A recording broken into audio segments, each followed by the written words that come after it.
Last lecture में हमने क्या कराया था, देखो इधर समझो ध्यान से। इधर देखो, हमने आपको एप्लीकेशन बताई थी बायो सेवर्ट लॉ की।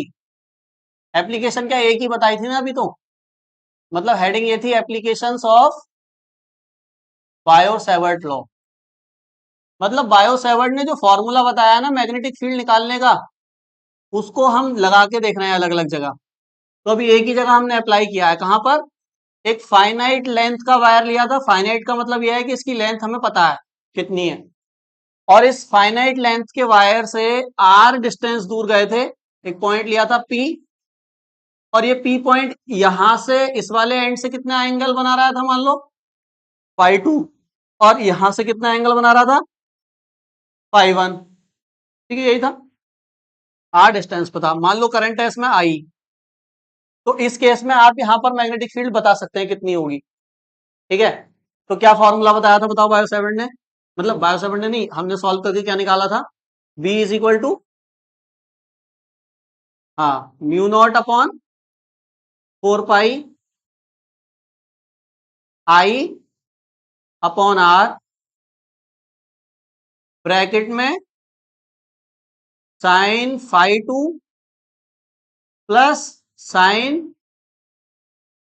फाई 1। यही फॉर्मूला था भाई मैग्नेटिक फील्ड का। और मैंने कहा था इसको क्या कर लो, इसको मेमोराइज कर लो, मतलब इसको याद कर लो, ये काम आएगा। इस पहली एप्लीकेशन से अलग अलग टाइप के कई सारे न्यूमेरिकल बन जाते हैं। तो न्यूमेरिकल अगर डायरेक्ट करना है तो इसको बार बार ड्राइव थोड़ी करोगे, इसको डायरेक्ट अप्लाई करेंगे ना हम। जो वैल्यू दे रखी होंगे वो वैल्यू रखेंगे। अरे यहां तक करा दिया था, ये बात समझ में आ गई? अच्छा बताना, अगर करंट ऐसे है तो इस पर डायरेक्शन किधर होगी मैग्नेटिक फील्ड की, इस पी पॉइंट पर? इससे तो वैल्यू आएगी ना निकल के, इससे डायरेक्शन थोड़ी आएगी। डायरेक्शन के लिए आपको अलग से नियम बताए गए हैं। तो बताओ इस पॉइंट पर डायरेक्शन इनवर्ड होगी या आउटवर्ड होगी? तुम बताओ। Inward, inward. तुम बताओ अर्पित।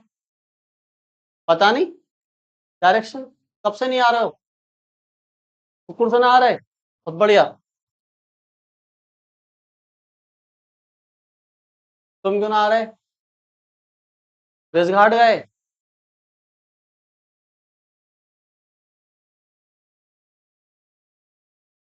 इनवर्ड, अंदर है?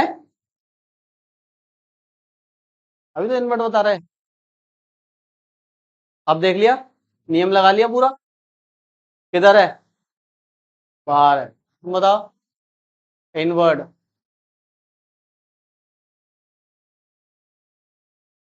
इनवर्ड। आउटवर्ड क्यों होगी? कैसा नियम लगा रहे हो, गलत नियम। देखो राइट हैंड लेते हैं और अंगूठा देखो उधर रखते हैं जिधर करंट है। तो हथेली किधर आ रही है हमारी, बाहर या अंदर? अंदर आ रही है ना हथेली।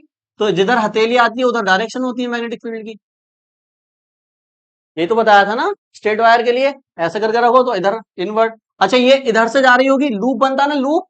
अगर मैं पूछूं इधर क्या होगी, इधर, इधर मान लो एक पी डैश पॉइंट है आर डिस्टेंस पर, तो ऐसे जा रही है ना मैग्नेटिक फील्ड, तो इधर से बाहर आ रही होगी। तो इधर क्या होगी फिर? आउटवर्ड। आउटवर्ड के लिए ये सिंबल यूज करते हैं। और चाहो तो तुम ऐसे निकाल भी सकते हो, यहाँ पर देखो कहाँ आ रही है हथेली, आउटवर्ड। तो ऐसे लूप बनेगा पूरा का पूरा। अरे बात समझ में आ गई?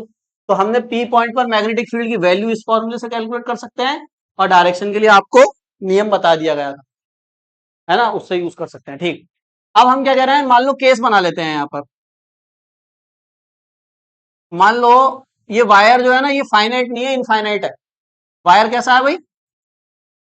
Case one, if wire is infinite. तो अगर आपको फाइनाइट के लिए पता है तो इनफाइनाइट के लिए भी निकाल सकते हैं। क्या करेंगे बताओ, क्या चेंज होगा? अगर ये वायर इनफाइनाइट लेंथ का हो जाएगा, मतलब हमें नहीं पता ये लेंथ कितनी है, और हमें नहीं पता ये लेंथ कितनी है, इनफाइनाइट है, तो क्या चेंजेस आएंगे वायर के अंदर अब? मतलब इस फॉर्मूले में क्या चीज बदल जाएगी बताओ? हाँ, ये जो फाई 1 फाई 2 एंगल थे, ये उसके सिरे से थे ना वायर के। अब वायर का सिरा कहाँ गया, अनंत पे। और यहां से भी वायर का सिरा कहाँ गया, अनंत पे। तो फाई 1 कितना हो जाएगा? ये देखो इसके सिरे से कनेक्ट था ना, अब थोड़ी ना इससे कनेक्ट हो जाएगा ये। अब तो इसका सिरा कहाँ है? तो अब इसको कनेक्ट करने के लिए कहाँ जाना पड़ेगा? अनंत पे। तो अनंत पे अगर ये जाएगा तो फाई वन एंगल कितना हो जाएगा, 90 हो जाएगा। देखो समझो यहाँ पर, अगर इसको कनेक्ट करना है ना फाई वन को उससे, तो इसको ऐसे पैरेलल जाना पड़ेगा अब इसके, ये, और पैरेलल जाएगा तो फिर ये एंगल कितना हो गया, देखो यहाँ पर फाई वन 90। ऐसे ऊपर भी तो अनंत है ना, तो ऊपर अनंत है तो फाई टू भी कितना हो जाएगा 90। फाई वन फाई टू दोनों 90 हो गए। इस फॉर्मूले में फाई वन भी 90 रख दो और फाई टू भी 90 रख दो। यही फॉर्मूला किस में कन्वर्ट हो जाएगा, इनफाइनाइट वायर के लिए कन्वर्ट हो जाएगा। बात समझ में आ गई, फाई वन फाई टू 90 कैसे हुए, ठीक रखो। तो इस केस में जो फाई वन होगा और जो फाई टू होगा इनफाइनाइट वायर के केस में, वो कितना हो जाएगा 90 डिग्री हो जाएगा। ठीक है, पैरेलल हो जाएंगे, कहने का मतलब ये है। और पैरेलल लाइनें कहाँ मिलती हैं, इनफाइनाइट पे मिलती हैं, है ना। तो रख दो वैल्यू म्यू नॉट अपॉन 4 पाई, ये तो सेम रहेगा यहाँ तक। तो आई भी सेम रहेगा, आई में कोई चेंज नहीं है, आर में कोई चेंज नहीं है। ठीक है, पॉइंट तो आर डिस्टेंस पे ही है ना। बस फाई वन फाई टू के लिए 90 90 पुट करो, तो साइन 90 प्लस साइन 90 कितना होता है बताओ जरा। अरे साइन 90 कितना होता है, 1, 1 + 1 मक्खन, 1 + 1 2। तो यहाँ क्या आ जाएगा 2i अपॉन, ये जो मैग्नेटिक फील्ड है ये किसके लिए है, इनफाइनाइट वायर के लिए। अरे बात समझ में आ गई। अब कोई चाहेगा कि भैया हम 2 से ये 4 कैंसिल कर सकते हैं, तो कर दो कैंसिल। हमने ऐसे इसलिए लिखा क्योंकि ये फैक्टर याद रहता है, म्यू नॉट अपॉन 4 पाई, म्यू नॉट अपॉन 4 पाई, जैसे 1/4 पाई एप्सिलॉन नॉट। तो इसको काटोगे तो फिर इसको अलग से याद करना पड़ेगा कि भाई इनफाइनाइट में म्यू नॉट अपॉन 4 पाई नहीं, म्यू नॉट अपॉन 2 पाई है। या तो ऐसे याद करो, या यहाँ पे 2i अपॉन आर करके याद कर लो। मैं इसको इसको छेड़ना नहीं चाह रहा, मैं इसको ऐसा ही लिख देना चाहता हूँ। ठीक है, नोट कर लो, केस 1 नोट करो उसी के नीचे जहां करा था, केस 1।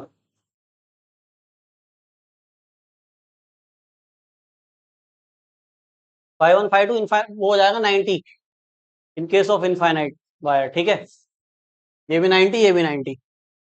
केस 1 में मतलब इनफाइनाइट वायर के लिए मैग्नेटिक फील्ड आ गई आपकी। ठीक है, अच्छा केस 2 की बात कर लो जरा, यहाँ कर लेते हैं जरा। मान लो आपसे ऐसा कहा जाए, देखो भाई समझो जरा, कि अभी ये पी पॉइंट देखो इधर है ना, हम्म, अभी ये पी पॉइंट इधर है, आर डिस्टेंस पर यहाँ है ना। समझो जरा इसको, अब बाद में नोट कर लेना। अभी यहाँ है, हम कह रहे हैं वायर इनफाइनाइट नहीं है, वायर कैसा है, फाइनाइट ही है। हमें पता है इसकी लेंथ कितनी है। अब केस 1 में इनफाइनाइट की बात कर ली ना, अब हम दूसरा केस मान के चल रहे हैं। तो मान लो वायर तो फाइनाइट ही है, लेकिन ये पी पॉइंट यहां नहीं है, ये पी पॉइंट इसके यहां आ गया कहीं सिरे के पास, आर डिस्टेंस पे एक सिरे के पास में यहां आ गया है पी पॉइंट। मतलब ऐसे फाइनाइट लेंथ का वायर है, मतलब ये वायर है, अभी तक पॉइंट कहां था, यहाँ। मैंने कहा यहां ना है पॉइंट, अब पॉइंट इस वाले सिरे के आर डिस्टेंस पे यहां पर पॉइंट है। यहां बताओ मैग्नेटिक फील्ड कितनी होगी, ऐसे है। बात समझ में आ रही है। तो बताओ फाई वन बस phi one phi two change होना है बस, और कुछ भी चेंज नहीं होगा। आई भी वही रहेगा, आर भी अभी भी वही है, और आपका ये तो कांस्टेंट है। बस फाई वन फाई टू बदलेंगे हर बार। इनफाइनाइट के केस में दोनों 90 हो गए, इस केस में बताओ आपको बताना है क्या होगा। यहां आ गया पॉइंट, अब एक सिरे के तरफ ही आ गया वायर के पॉइंट, अभी बीच में था अब यहां आ गया। यहां जब बीच में था तो फाई फाई टू और फाई वन ऐसे एंगल बन रहे थे। अब सपोज करो ये यहां आ जाए ऊपर उठकर, मतलब इसी के पैरेलल, यहां थोड़ा सा इसको ज्यादा कर लेते हैं चलो।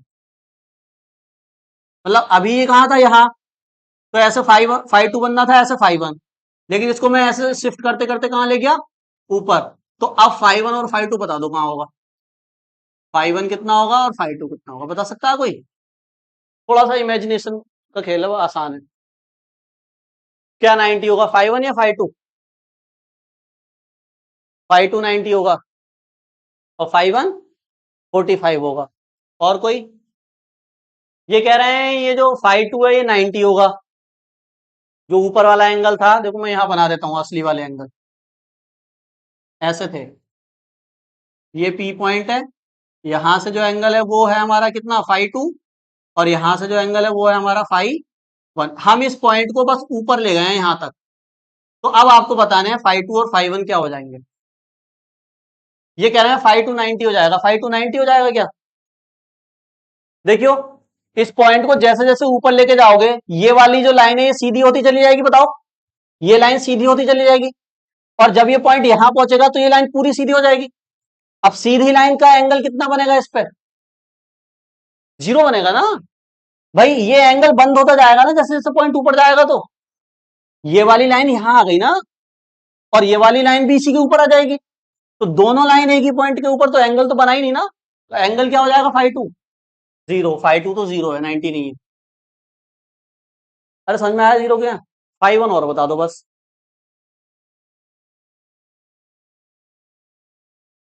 90 से कम होगा, लेकिन कितना कम होगा? बहुत थोड़ा कम होगा ना, बिल्कुल सही कह रहे हैं, 90 से थोड़ा कम होगा, मतलब ऐसे करके आएगा, यही तो होगा 5 1।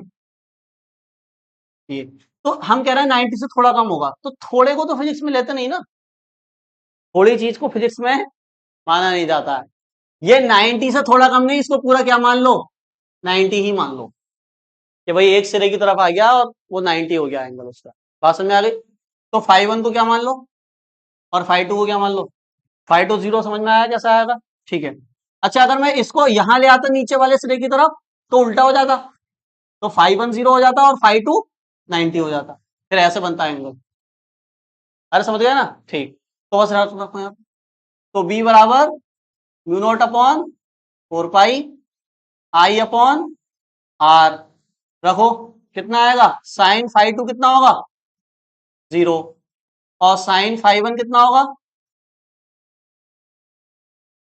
sin 0 कितना होता है? sin 0 0, और 0 और ये 1, तो 0 में 1 जोड़ोगे 1 ही आएगा, तो 1 से इंटू कराओगे यही आ जाएगा। ठीक, तो ये आ गया हमारा किसी सिरे पर मैग्नेटिक फील्ड, चाहे ये सिरा हो चाहे ये सिरा हो, इतनी मैग्नेटिक फील्ड लगेगी। तो अब तुम न्यूमेरिकल में अगर ऐसा देखो ना कि वायर के एक ही सिरे के पास में रखा है पॉइंट, तो ये फॉर्मूला लगा दो, और अगर तुम ऐसे देखो इनफाइनाइट वायर है, तो ये फॉर्मूला लगा दो। बात समझ में आ गई? तो ये दोनों केस नोट करो जल्दी।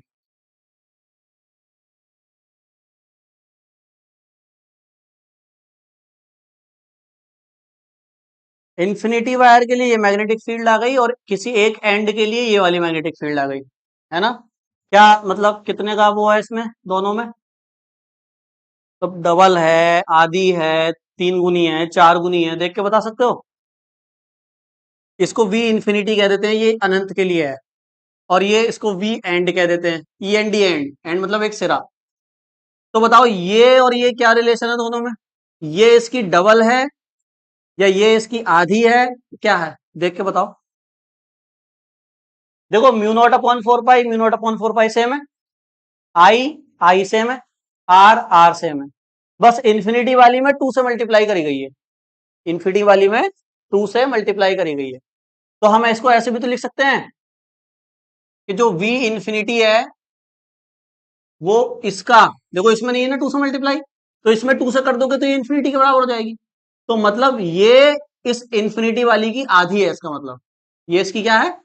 आधी। तो हम कह सकते हैं v इंफिनिटी बराबर v2 × v एंड, ऐसे कह सकते हैं। सही है, नोट कर लो इसको।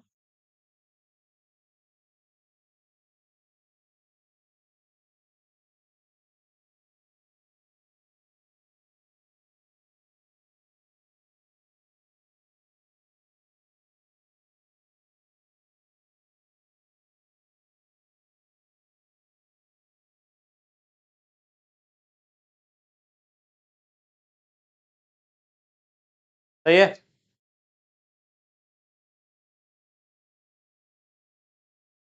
अब इसका न्यूमेरिकल लिखो।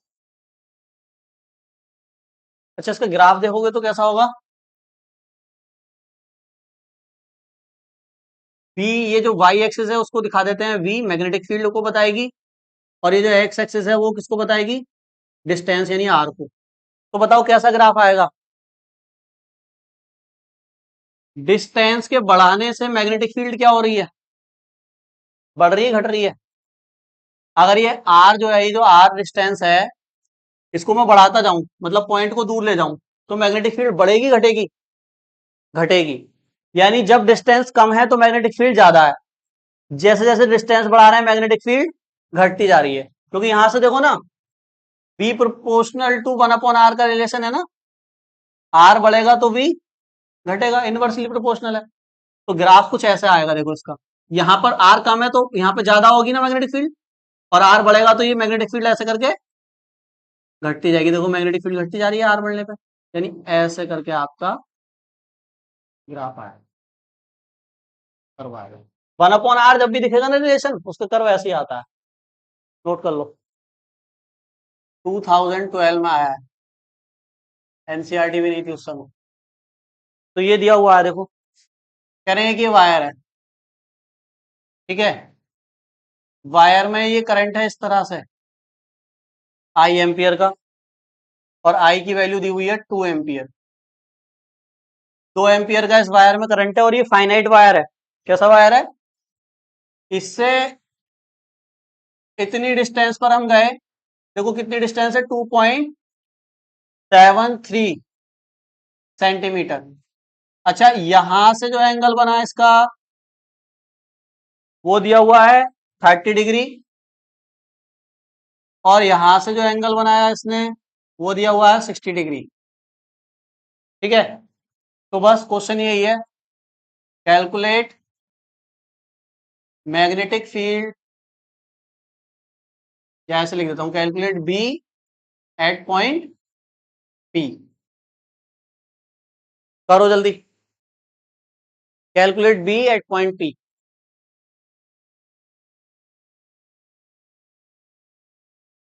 चलो देखो मैं करके दिखा देता हूं, पहला न्यूमेरिकल है ना, तो देखो कैसे करेंगे, सिंपल फॉर्मूला बेस है ना ये तो, बस आपको फाई वन फाई टू ये सारी वैल्यू दिखाई दे रही है डायग्राम में, तो बस उनको रख दो। फॉर्मूला लगाओ, क्या फॉर्मूला है, v is equal to mu naught upon 4 pi I upon R, और ब्रैकेट में क्या था। अब बताओ, बिना इस फॉर्मूले को याद करे आप कर लोगे इस सवाल को? नहीं कर पाओगे ना, हम डायरेक्ट ये याद करा हुआ है तो फॉर्मूला लिख रहे हैं ना, ठीक, तो ये फॉर्मूला याद करना पड़ेगा। अब बताओ, इस पूरे की वैल्यू तो मैंने बताई थी जब बायो सेवर्ट का नियम पढ़ाया था, कितनी थी बताओ, इस पूरी की क्या वैल्यू थी, हाँ 10⁻⁻7, ठीक है, आई कितना है बताओ, 2 है, सही है, ब्रैकेट में आ जाते हैं, तो साइन फाई टू कितना है बताओ जरा, फाई टू ऊपर वाला एंगल होता है ना 30 degree, plus sine phi one कितना है बताओ देख के, 60 डिग्री, डिवाइड में आ जाओ, डिवाइड में कौन बचा, बस अब आर, आर ये होती है डिस्टेंस पॉइंट की, कितनी है, अब 6 सेंटीमीटर में है ना, सेंटीमीटर को मीटर में बदलते हैं, 10⁻⁻2 से मल्टीप्लाई, अरे सही है। तो देखो, साइन 30 साइन 60 की वैल्यू बताओ कितनी कितनी होती है, हम्म, इसको ऐसे लिख लिया 2 × 10⁻⁷, और ये कितनी होती है 1/2, और साइन 60 कौन सा, ये देखो, कोई भी वैल्यू जब यहाँ सेंटीमीटर में दी हो ना, उसको मीटर में बदल दो, आर कितना है, सेंटीमीटर है, मीटर में बदलने के लिए 100 से भाग करोगे नहीं करोगे, क्योंकि मीटर बड़ा है ना, बड़े में बदलते हैं तो भाग करते हैं। 100 से भाग करने का मतलब क्या है, कि 100 को ऐसे लिखा जा सकता है 10⁻², 2 जीरो है तो ऐसे लिख सकते हैं, और जब इस पावर को ऊपर लेके आओगे तो ये क्या हो जाएगा, 2.73 इंटू 10 की पावर, नीचे से जब पावर ऊपर जाती है साइन बदल जाता है माइनस के, तो मैंने डायरेक्ट ये लिख दिया, ठीक है। जब भी सेंटीमीटर को मीटर में बदलना हो, 10⁻⁻2 से मल्टीप्लाई कर दो, बात खत्म, वो सब प्रोसेस अपने आप ही उसमें आ गया, सही है। चलो, अब क्या करा, नीचे रखो, अच्छा इस -2 को ऊपर ले जाएं क्या, ये -2 ऊपर जाके इसमें प्लस हो जाएगा, कितना हो जाएगा माइनस के 5, इनको ऐड करो। अब देखो, जैसे ही इनको ऐड करोगे ना, तो ये क्या आएगा, नीचे 2, ऊपर आएगा 1 प्लस √3 की क्या वैल्यू होती है 1.73, और डिवाइड में क्या है,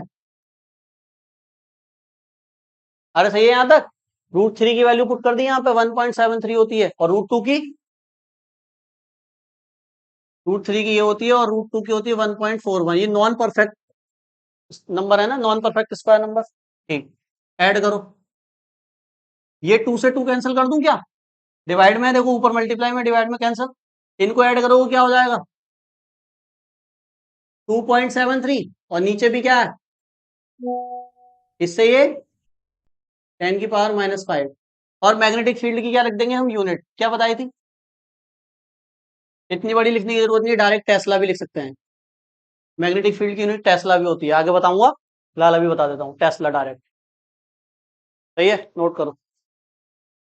ये 2012 का, अब 2013 का कर रहे हैं। 2013 का, इसमें क्या बोला है, एक स्क्वायर है हमारे पास, और ये स्क्वायर पूरा का पूरा वायर से बना है, ठीक है। ये वायर से बना हुआ एक क्या है, वायर। और इसमें करंट की डायरेक्शन ऐसे बताई गई है, ये स्क्वायर है और इसमें ऐसे करके करंट है, ठीक है। ये क्या है इसमें, करंट। इसका ये स्क्वायर का क्या है, सेंटर, वो कह रहे हैं। तो इसकी जो लेंथ है वो ए है, और जो करंट है वो आई है। तो कह रहे हैं find magnetic field at the centre of the square,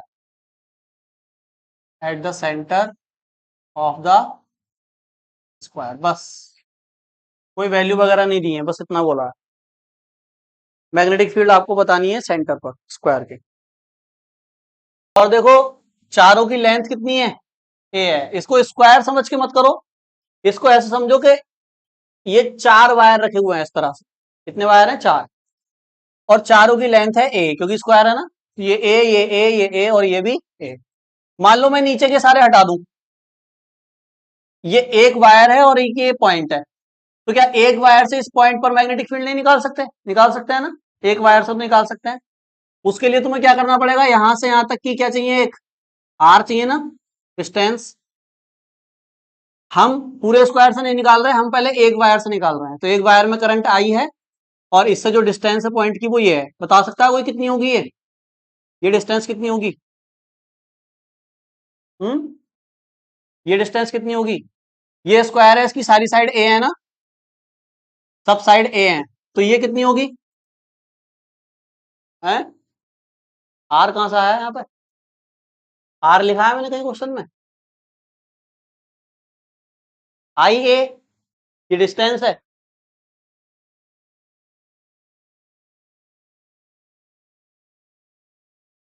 क्या, ए अपॉन कौन बोला अभी? ए अपॉन 2 ही तो होगी, कहाँ दिमाग लगा रहे हो? अरे ये पूरी डिस्टेंस ए है ना, तो सेंटर बीच में ही तो रखा होगा। तो ये जब ए पूरी ए है, तो ये आधी हुई ना इसकी, तो ये डिस्टेंस A/2 ही तो हुई। अरे यहां तक आ जाओगे तो पूरा फिर से क्या हो जाएगी, ए। उसको आधा करा तो फिर क्या आया, A/2। तो ये ए है, तो ये बीच में भी ए आएगा ना, आधा ले जाओगे तो A/2, एक आधा। तो बताओ, आई करंट है वायर में, और डिस्टेंस कितनी है, A/2। इस पर मैग्नेटिक फील्ड आपको बतानी है, ठीक है। बस यही पता होता है, या और कुछ भी पता होना चाहिए? भाई फॉर्मूला जब लिखेंगे हम मैग्नेटिक फील्ड का, तो क्या है, हाँ, φ1 φ2 तो रह ही गए। तो आई अपॉन, देखो आर की जगह तो क्या लिख देंगे अब हम, आर कितना है, A/2 है, सही है। आर तो A/2 है, लेकिन साइन φ1 φ2 कहां गए, ये भी तो पता होने चाहिए ना। साइन φ1 φ2, ये भी तो पता होना चाहिए ना। तो φ1 φ2 क्या है इसमें बताओ? φ1 φ2 होते क्या है, जिस पॉइंट पर निकाल रहे हो उस पॉइंट से वायर के एंड तक का एंगल, मतलब ये वाला एंगल और ये वाला एंगल, यही तो है। अरे सही है, ये एंगल φ2 होगा, और ये एंगल φ1 होगा। इसको ऐसे सीधा करके इमेजिन कर लो। अरे समझ गए ना? तो मुझे बताओ φ1 φ2 कितने होंगे यहाँ पे? 45 होगा, बिल्कुल सही। ये 45 होगा, तो ये भी, अरे सेम है, दोनों एक ही तो एंगल बनाएंगे, स्क्वायर है ना ये पूरा का पूरा, ठीक। तो φ1 φ2 45 मिल गए, बस वैल्यू पुट कर दो, आंसर आ जाएगा, u0/4 पाई। अच्छा ये देखो, नीचे वाला 2 इसको ऊपर ले जाऊं क्या? अरे ये नीचे वाला 2 ऊपर चला जाएगा, तो 2i/a। साइन φ1 कितना है, 45, साइन φ2 कितना है, 45। यहां तक बात समझ में आ गई, ठीक। वैल्यू रखो, साइन 45 कितना होता है? अच्छा, इस पूरे की वैल्यू क्या होती है? 2 इंटू 10⁻⁻7 आई अपॉन ए, ये होता है 1/√2 प्लस 1 अपॉन कितना हो गया?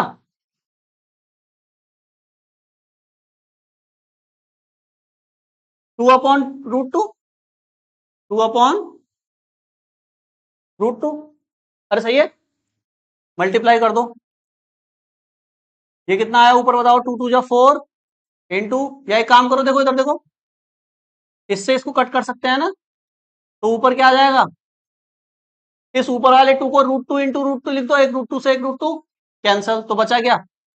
तो 2√2 इंटू 10⁻⁻7 आई अपॉन,